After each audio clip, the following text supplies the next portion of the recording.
शासन की सेना ने सीरियाई सेना के साथ गठबंधन कर लेबनान में वो दाखिल हो गई है। सीरियाई सेना हरमेल क्षेत्र में है, जहां पर हिजबुल्लाह के लड़ाकों के साथ में उनका भीषण संघर्ष हुआ है। मीडिया रिपोर्ट्स के मुताबिक गुरुवार की सुबह लड़ाई उस वक्त शुरू हुई जब सीरियाई सेना ने सीरियाई शहर अल कुसैर के पास हिजबुल्लाह के आगे बढ़ने की कोशिशों का उन्हें नाकाम कर दिया। पुरानी बशर अल असद सरकार के समय हिजबुल्लाह के लड़ाकों का कैंप सीरिया में हुआ करता था, लेकिन असद सरकार के पतन के बाद हिजबुल्लाह को सीरिया से भागना पड़ गया था।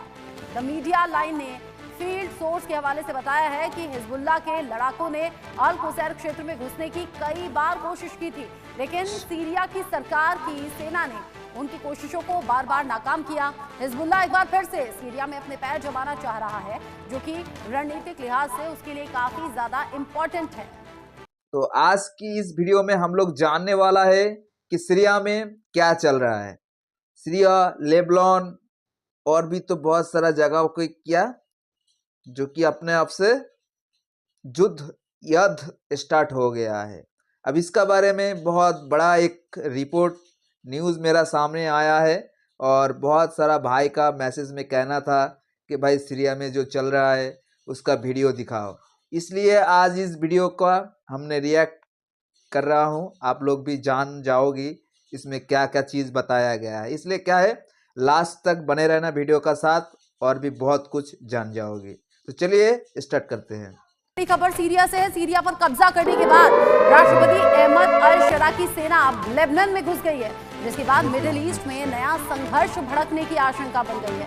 रिपोर्ट के मुताबिक सीरिया के नए प्रशासन की सेना ने सीरियाई सेना के साथ गठबंधन कर लेबनान में वो दाखिल हो गई है। सीरियाई सेना हरमेल क्षेत्र में है, जहां पर हिजबुल्लाह के लड़ाकों के साथ में उनका भीषण संघर्ष हुआ है। मीडिया रिपोर्ट्स के मुताबिक गुरुवार की सुबह लड़ाई उस वक्त शुरू हुई जब सीरियाई सेना ने सीरियाई शहर अल कुसैर के पास हिजबुल्लाह के आगे बढ़ने की कोशिशों का उन्हें नाकाम कर दिया। पुरानी बशर अल असद सरकार के समय हिजबुल्लाह के लड़ाकों का कैंप सीरिया में हुआ करता था, लेकिन असद सरकार के पतन के बाद हिजबुल्लाह को सीरिया से भागना पड़ गया था। द मीडिया लाइन ने फील्ड सोर्स के हवाले से बताया है कि हिजबुल्लाह के लड़ाकों ने अल कुसैर क्षेत्र में घुसने की कई बार कोशिश की थी, लेकिन सीरिया की सरकार की सेना ने उनकी कोशिशों को बार बार नाकाम किया। हिजबुल्लाह एक बार फिर से सीरिया में अपने पैर जमाना चाह रहा है, जो कि रणनीतिक लिहाज से उसके लिए काफी ज्यादा इम्पोर्टेंट है। मिडिल ईस्ट में एक बार फिर से हलचल बढ़ेगी, इसके पूरी संभावनाएं दिखाई दे रही हैं। न्यूज रूम से मेरे सहयोगी सीनियर कुलीग आशीष दीक्षित मेरे साथ में जुड़ गए हैं। आशीष, पहले से ही मिडिल ईस्ट में बहुत सी उथल पुथल है, अब ये एक नया पड़ाव इसे कहें क्या? देखिए, सीरिया ने जो किया है हिजबुल्लाह के खिलाफ, ये सीरिया को अमेरिका का बैक है और हिजबुल्लाह को बैक है ईरान का। आप समझ सकते हैं पूरी पॉलिटिक्स इन दो लाइनों से। हिजबुल्लाह यानी कि लेबनान में जो लड़ाके हैं उनको बैक है ईरान का। ईरान सीरिया में मात खा चुका है, रशिया सीरिया में मात खा चुका है। रशिया असद को निकाल कर रशिया लेके गए और ईरान के जो लड़ाके थे वो ईरान वापस जाने पर मजबूर हो गए। यानी कि एक तरफ जब असद की सरकार गई तो ईरान को भी मात खाना पड़ा, रशिया को भी मात खाना पड़ा। तो ईरान दूसरे दरवाजे से यानी कि हिजबुल्लाह के जरिए वहां पर अटैक करने की कोशिश, वहां पर कब्जा करने की कोशिश, वहां पर विद्रोही गुटों को हथियार पहुंचाने की कोशिश, ड्रग्स तस्करी की कोशिश लेबनान बॉर्डर यानी कि जो हिजबुल्लाह का इलाका है वहां से वो कर रहा था। क्योंकि ये बात नागवार गुजरी नेतन्याहू को, ये बात अमेरिका को नागवार गुजरी, ये बात नई सरकार जो असद के जाने के बाद जो अहमद अल शेरा की बनी है सीरिया में, उनको नागवार गुजरी। तो वो उन्होंने पलटवार करते हुए इतने ज्यादा वो आगे बढ़ गए हैं कि वो जो लेबनान का शहर है हार्विक तक घुस गई है सीरिया की सेना। और ये लड़ाई मुझे नहीं लगता कि इतनी जल्दी खत्म होने वाली है, क्योंकि एक तरफ लेबनान को मार रहा है इजराइल, एक तरफ लेबनान और कहते हैं कि हिजबुल्लाह को मार रहा है सीरिया, और गाजा में जिस तरीके से हमास का निस्तो नाबूद कर रखा है इजराइल ने, तो मुझे लगता है कि पूरी तरीके से मिडिल ईस्ट में हिजबुल्लाह चारों तरफ से घिर चुका है। उनके पास कोई कमांडर नहीं है, नसरुल्लाह की मौत हो चुकी है और उनके तमाम बंकर फोड़े जा चुके हैं। मुझे लगता है कि जिस तरीके से ईरान बैक करने की कोशिश कर रहा है वो बहुत ज्यादा देर तक उसको बैक नहीं कर पाएगा, और सीरिया पूरी तरीके से, और इजराइल और सीरिया की सेनाएं मिल करके पूरी तरीके से हिजबुल्लाह को खत्म कर देंगी।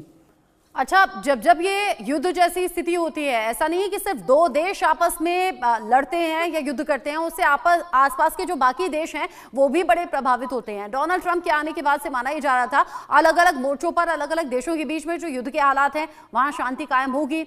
गाजा एक ताजा उदाहरण उसका है। साथ ही साथ रूस यूक्रेन को मिलने वाली मदद भी रोकने के तौर पर इसे यही देखा गया कि आने वाले टाइम में शायद यही युद्ध भी रुक जाएगा। लेकिन अब सीरियाई सेना के लेबनान में घुसने और फिर ये जो तस्वीरें भी आपने जो अभी अपडेट कराई हैं, जो अलग अलग तस्वीरें हैं जहां आग भड़क रही है, जहां तोड़फोड़ है, जहां हमले की धमाके की कई तस्वीरें हैं, ये तो और भीषण रूप ले लेंगे आशीष आने वाले वक्त में।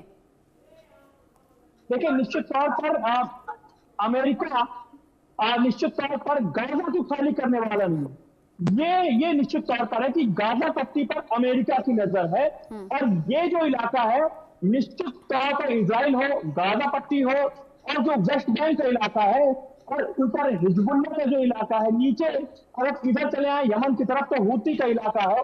तो ये पूरी तरीके से अमेरिका यहाँ से नेस्तनाबूद कर देगी उन लड़ाकों को, उन मानसिकता वाले लोगों को, क्योंकि जिस तरीके से जियो पॉलिटिक्स का समझ में आ रहा है कि गाजा को पूरी तरीके से ट्रंप खाली कराना चाहते हैं। उनका मकसद है कि गाजा को वो रीडेवलप करना चाहते हैं। इसी तरीके से हिजबुल्लाह जहां पर है, लेबनान में जिस जगह हिजबुल्लाह है, अगर नंबर वैसे तो उनका नंबर आ चुका, वहां भी तमाम से ज्यादातर बंकर, तमाम जो उनके सैन्य सामान सब तोड़े नष्ट किए जा चुके हैं, उस इलाके पर भी नजर है।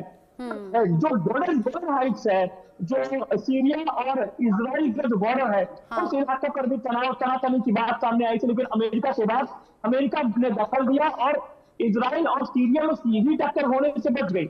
लेकिन कुल मिलाकर अगर समझे तो अमेरिका का प्रभाव पूरी तरीके से दिखाई दे रहा है। हिजबुल्लाह को चारों तरफ से मात मिलेगी। एक तरफ इजराइल लगा हुआ है, दूसरी तरफ अब सीरिया पीछे पड़ चुका है। सीरिया में क्योंकि पूरी तरीके से अमेरिका की बैक सरकार है, अमेरिका ने उनको अब ये जंग और ज्यादा भड़केगी या फिर क्या मोड़ लेगी? तो अभी जो चल रहा है दुनिया में कि ये उसके पीछे पड़ा है और दूसरा उसके पीछे पड़ा है। क्या है, सीरिया अब तो लेबनान और गाजा और जो एक बोल रहा था कि हमास, ये सब एक के पीस से और एक लगा हुआ है। तो ये कब खत्म होगा ये कहानी? अभी लगभग 6 महीने से ऐसे इसका पीछे वो युद्ध चल रहा है।